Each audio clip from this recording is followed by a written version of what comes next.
So here's this one. So these are very likely to be Venezuelan refugees, right? So I was going to show a photo of these Venezuelans who, like the caravan, right? So can you just say quickly, what happened in Venezuela to have the whole system fall apart? Well, pretty much there's like hyperinflation because there's dictatorship and they believe that like communism is the best way for the country to succeed. But the truth is like there's so much corruption that the country just like fell apart. So basically like all the uneducated people that decided to vote for Chavez, they basically realized that he wasn't doing well with the economy, and now they're like so broke that they don't even have like what to eat. But listen, why'd they vote for Chavez? Because it's like socialism. So basically in his mind, he would tell people that like if he was the president, he was gonna make the rich not be rich anymore and have their money be the poorest people money, which is just unrealistic. Okay, yeah, but it's not very different from Trump or Biden or Obama or anybody else, right? You tell people what they want to hear. But who are these people, man? Where are they? Are they in the green, the orange, or the red? Like the poor people or Yeah, the people? yeah. Poor people definitely like below red, if that could be a section. So now you're poor, you're miserable. And someone comes along and says like, hey, we're gonna socialize things here, and we're gonna make it better. And then what you did leave out was the price of oil collapsed too, and that really made it. Okay, and now we're gonna make it better. And not only that, but we're gonna like take reserves and we're gonna give each family like $30 or something, which for me would be nothing. It's not gonna, dude, is $30 gonna buy your vote? But it buys the vote when you have nothing.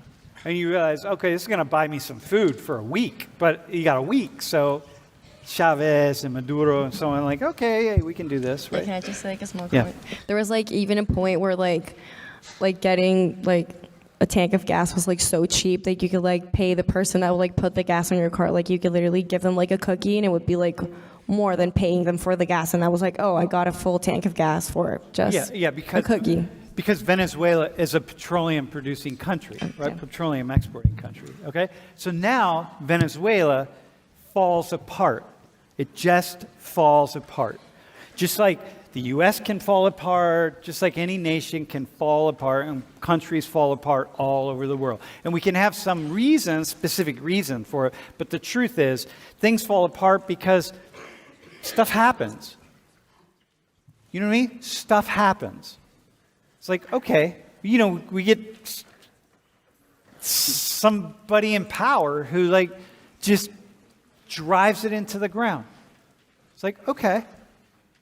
And so then now Venezuela falls apart and people are just leaving by the millions, right? There was one point, when I left Bogota in March of 2020 is when so many Venezuelans, I couldn't go out in the street. I mean, it was just unbelievable. Venezuelans everywhere, right? Okay, so now let's go back here.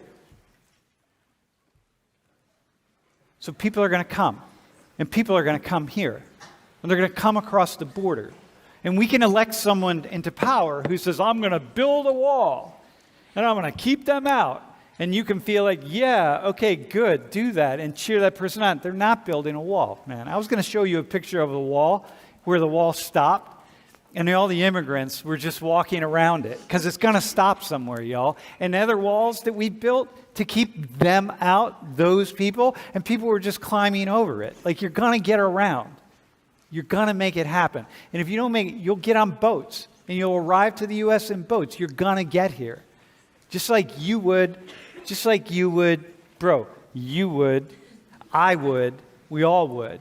And so now we got to figure out like, oh man, how do we think about this stuff, right? This is the nature of it. Like, how do we think about it? And so there are a lot of people, I want to show you this, by the way, because this is kind of cool.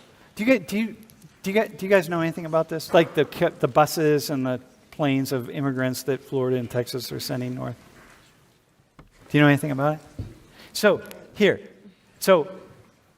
Texas, because of the nature of Texas, so many people pour into, they come into Texas, right?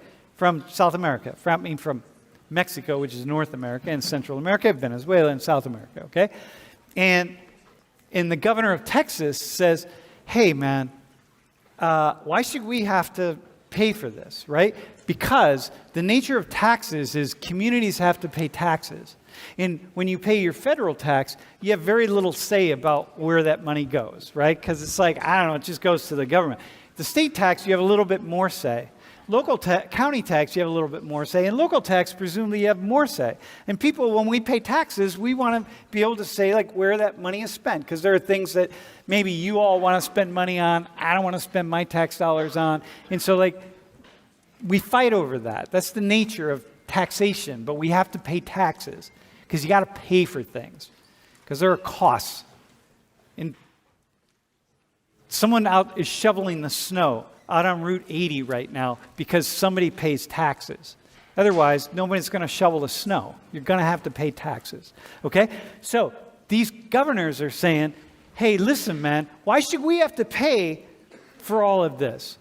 For all these immigrants coming in? Why should that come out of our state taxes? It should come out of the country's taxes, especially because there are all these liberals in these sanctuary cities and people in the north who are saying, oh, we have to treat immigrants fairly, and like it's really terrible. You put them in cages and you do this and you do that. It's like, no, you got to be, come on, that's inhumane. It's all this bad stuff, this critique. So these governors say, Abbott says, okay, well, we'll send them on a bus and we'll send them up to the sanctuary cities. And that's what DeSantis is saying in Florida. We'll put them on an airplane. We'll send them up to Martha's Vineyard with all you liberals up at Martha's Vineyard who think you're all so wonderful and nice and kind. So we'll send them up there. You all deal with them, which is brilliant, by the way. Brilliant. I was like, oh my God. Awesome. You're a sanctuary city. Well, then you should be a sanctuary city. Then you should have a busload of immigrants come into your city and you take care of them. That's the nature of it. Then stop saying you're a sanctuary city. Stop saying you're like, oh, but I'm a good person. I wouldn't do that. Well, fucking good for you. Then here's an immigrant.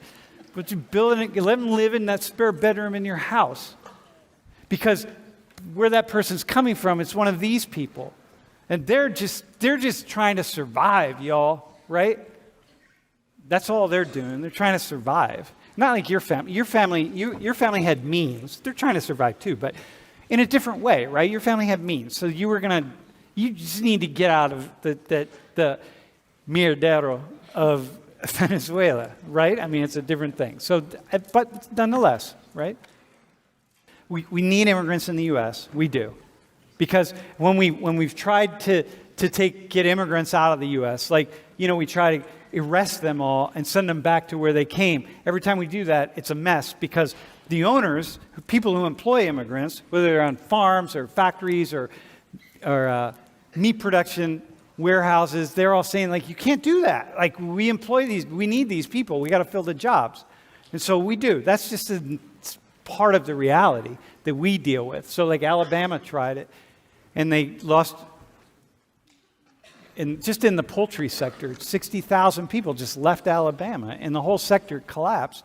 And within months, they rescinded the law. So if you're wondering why we don't just arrest undocumented immigrants, right? So, next slide. So it's like this, thanks, Jesus, for this food, or Jesus. And it's like, I love this slide. Yeah, de nada. De nada means you're welcome. So, you know what I mean? So the family up here is like, oh, thank you, Jesus, for the food. Well, white people especially, you don't call your kid Jesus because he'll turn out to be the leader of a cult and axe murder people. So like, but Latinos do, you know what I mean? Muslims do, Isa, right? So, but Latinos still use Jesus, but white people don't do that. Black people, you're not into the Jesus thing unless you're Afro-Latino.